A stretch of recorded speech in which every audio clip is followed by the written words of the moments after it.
The house wasn't broken into. No windows shattered, no doors forced, no alarm triggered, yet something had been stolen. The call came from a quiet suburban street. Two-story house, security cameras, alarm system armed the entire weekend.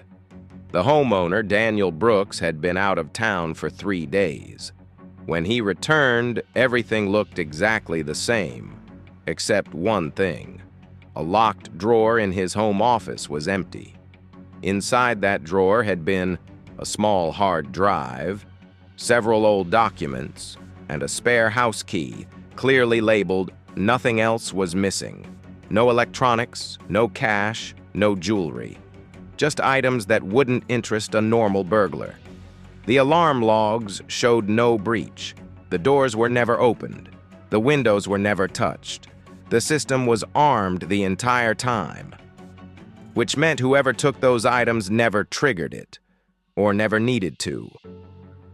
I reviewed the security footage. No strangers, no suspicious movement. But at 11:42 p.m. on the second night, the cameras briefly went offline. Exactly 90 seconds, then they came back on. No alert was sent. That shouldn't have been possible. I asked Daniel who had access to the system. "Just me," he said, "and my brother. He helped install it." His brother's name was Mark Brooks. They hadn't spoken in years. I checked Mark's background. Recently fired from a tech firm. Heavy debt. Skilled in network security. More interestingly, he had once lived in that house before Daniel bought it. I returned to the footage. At the moment the cameras went offline, one thing changed. The front porch light flicked on, manually, from inside the house. Mark didn't need to break in. He still had access, not through the doors, through the system. I confronted Daniel. He hesitated before answering, then admitted the truth. The documents weren't random. They were proof. Evidence that Daniel had quietly taken ownership of the house while Mark was hospitalized years earlier. The hard drive contained backups. The spare key was insurance.